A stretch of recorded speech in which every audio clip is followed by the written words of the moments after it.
За өнөөдөр өмнө нь нөгөө нэг үзэсгэлэн үзчихсэн газраа Ван Гог үзгээд ирсэн байна.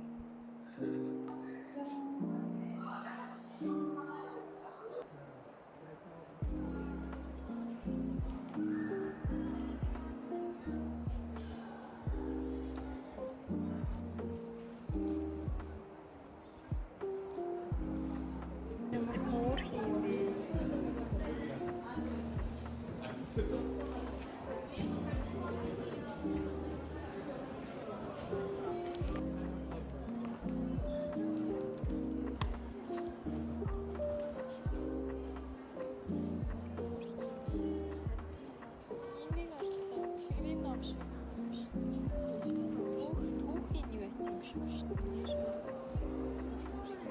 За бороо орсон маш сайхан өдөр байна. Тэгээд би өчигдөр Ван Гог үзсэн. Тэгээд нэг газар орж байгаад яг тухтай гоё юу басныг тайлбарлаж өгнө үү. За би нэг газар орж ирээ суучлаа. Тэгээд өчигдөр болохоор явж Ван Гог үзсэн. Тэгээд өгн аль би ингээ бичлэг хийж утсан ч гэсэндээ яг зураг авах бичлэг хийх хоёулаа хориотой мэлээ. Тийм болохоор би бичлэг ерөөсөө хийж чадаагүй. Тэгээд орохоос өмнөх болон орж ирээ дараа нь арт шопийн тэр авт нэг жоохон бичлэг хийсэн. Яг амьдралтаа хийж үзэх зүйлсүүдийн нэгээр яг Ван Гогийн юг үзэх байсан. Тэгээд нөгөө хүмүүсийн ингээл стори үзэхээр ингээл гадаадад гоё галерей мэлэн гарсан бат хүмүүс үзээд идэв штэ. Тэгээд би бас Ван Гогийн ингээ нэг ч гэсэн удаа явж үзвэл гоё юм байна да гэж амар боддог байж байгаа. Тэгээд өчигдөр тэр мөрөөдлөө биелүүллээ. Ван Гог үзсэн сэтгэгдэл гэх юм бол бас амар гоё юмсан. Яагаад гэхээр өмнө нь болохоор би нэг хичээлийн даалгавар дээр нэг алдартай зураачийн түүхийг судлаа. Тэр хүний одоо зургийнхын талаар болон яагаад тэр зургийг зурсан ингээд жоохон тэр хүний амьдралыг судалж нэг даалгавар хийх юу авч ирсэн баггүй юу.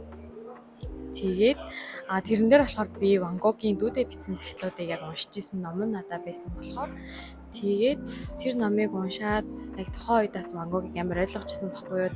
Ван Гогийн хамгийн ингээд ойр татны хүн бол яг ингээд дүүнээс нь дүүдээ айгүйх захиа бичдэг, эргүүлээ дүүнээс айгүйх захиа бичдэг. Ер нь гэр бүлээсээ хамгийн татан байсан, гэр бүлчлэлгүй ер нь Ван Гогт байсан хамгийн татны хүн бол бараг л дүүн гэж хэлэхэд буруудахгүй эрэгтэй дүүн. Тэр номыг яг бүгдийг уншаагүй ч гэсэндээ хийхийг уншсан байсан болохоор Ван Гогийн талаар одоо тий хаана яаж амьдраад ямар хөө үйл явдлаас болоод юу тохиолдоод тий яг тиймэрхүү амьдралуудыг нь ерөнхийд нь аюу сайн мэдчихсэн. Тэгээ тийм болохоор ч тэрөө өчигдөр ингээд оронгууд хамгийн эхлээд галерейн хамгийн ихний ингээд хэсэг болохоор Ван Гогийн гэр бүлийнхэн зургууд нь тавигдсан байсан. Тэгээд нэг эрэгтэй, 3 эмэгтэй дүүтэй байсан юм байлээ. Тэгээл яг ороод тэр эмэгтэй дүүгийн зургийг харсан чинь энэ нөгөө захиа бичдэг байсан дүүн юм байна гэж амар юм яг таньдаг хүн шиг ингээд санагдсан.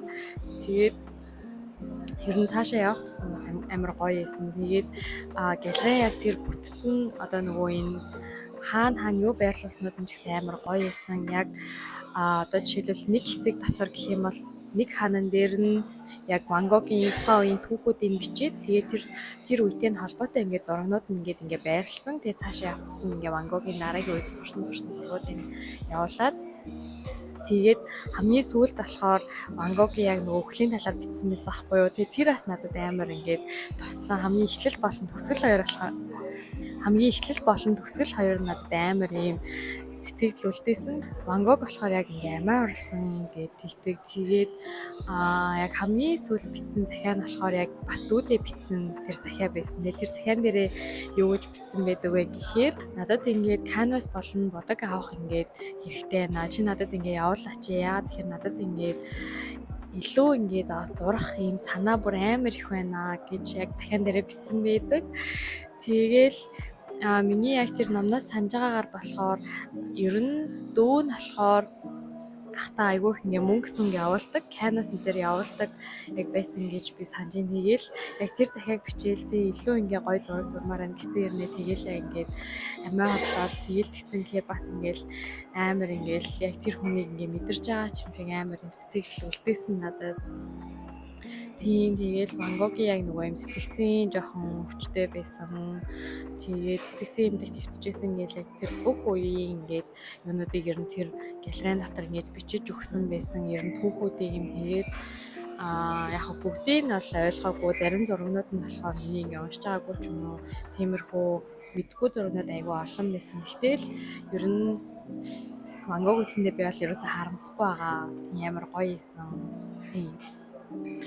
Хэрвээ би ингээд тэр номыг уншаагүй шууд ингээ Ван Гогийн галерейг очиж үзсэн бол би зүгээр л за энэ нэг иймэрхүү маягаар зурсан зураг байна. Энэ болохоор ийм тасан бодоор зурсан юм байна. Энэ болохоор харандаар зурсан юм байна гэж яг бодоол ямар гоё зурсан юм бэ гэж бодоол яг явах гэсэн баг. Тэгээд яг тэр хүний ингээ номыг уншсан байсан болохоор би илүү амар юм сэтгэл хөдлөлтөөр яг ингэж үзсэн юм шиг бас надад санагцаа. Тэгээд тэр нь амар гоё байсан. Ер нь бол тэгэл ер нь зураач нарын ингээ зургийг үзэхдээ хүмүүс түүхийн судлаа тэр хүнийг ингээ сайн мэдчихье гэж бас хэлдэм билээ. Манай 10 жилийн зургийн багш тэгж хэлдэг байсан. Тэгэл ийм мэдрэмж байдаг байх нэ гэж би яг өчигдөр бацсан. Яг тиймэрхүү гоё исэн.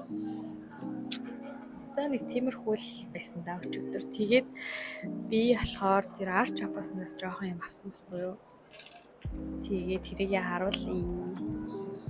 За хамгийн эхлээд болохоор ийм 3 хөөрхөн посткарт авсан. Посткарт гэдэг биш юм шиг байна. Зүгээр л юу юм бэ? Эхнийх нь болохоор энд би нэрийг юу санахгүй байна. Ийм хөөрхөн зурагтай. Дараагийнх нь болохоор Ван Гогийн өөрийнх нь зурагтай. Тэгээ дараагийнх нь болохоор нөгөө уйлж байгаа хөгшөө эрэхтэй билүү тийм нэртэй зураг шиг санагдчих. Энээс би амар олон харж исэн. Хамгийн надад ойр санагдсан тийм гоё 3 зураг авсан.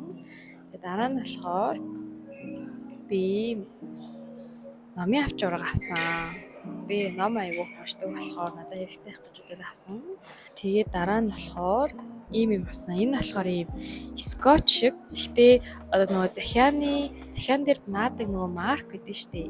Яг тийм юм шиг надад харагдадсан байхгүй юу? Мөн үү биш үү сайн мэдгүй. Гэхдээ ер нь бол стикер. Тэгээ би энийг бол яг тийм захиа бичгтэй марк маягаар ашиглая гэж бодож авсан. Тэгээ хамгийн сүүлийнх нь болохоор ийм ингрийн тэмдэг авсан. Би ингээд гоё ингрийн тэмдэг цуглуулах дуртай байхгүй. Ингээд цүнхэн дээрээ ингээд наачдаг. Тийм болохоор би бас энэ дээрээ наая гэж бодоод ийм ингрийн тэмдэг авсан. За тэгээ нэг иймэрхүү сонин сайхантай банданадаар гоёсан.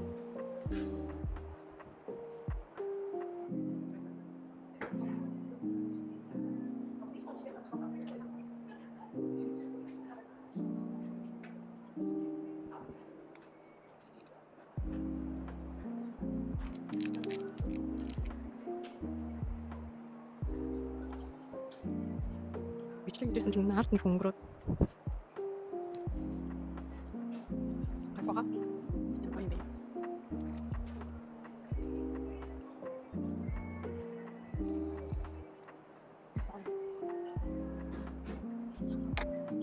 Чин зай зарчмаар юу байгаа лээ. Сүүлийн үед тийм хичээлтэй байна. Шалгалтын 7 хоног дууссан. Тэгээ удахгүй нэг шалгалт төгсдөө солонгослын нийтэд тэрэндээ бэлтэж байгаа. Ер нь л надад нэг тийм юу хэрэгтэй байхгүй юу? Яа гэхдээ арт уртмын яваад хамгийн яртсан юм мартагдаад. Би ер нь бол илүү их юм бичлэгэн дээрээ одоо үзэл бодлоо шингээсэн юм бас илүү хийж ирэх бодож байгаа байхгүй. Тэгвэл ингээд нэг бичлэгнээ заримдаа ямар ч утгагүй юм шиг надад ингээд өөрөө үзэхэр санагдаад. Тийм болохоор аль болох одоо ярьдаг ч юм уу яг тийм ингээд доогоор бичиж тохон лайтай байгаа байхгүй. Тэгэхээр ер нь хэлтэй яриад энэ үзэл бодлоо бас ярьж гэж бодсон.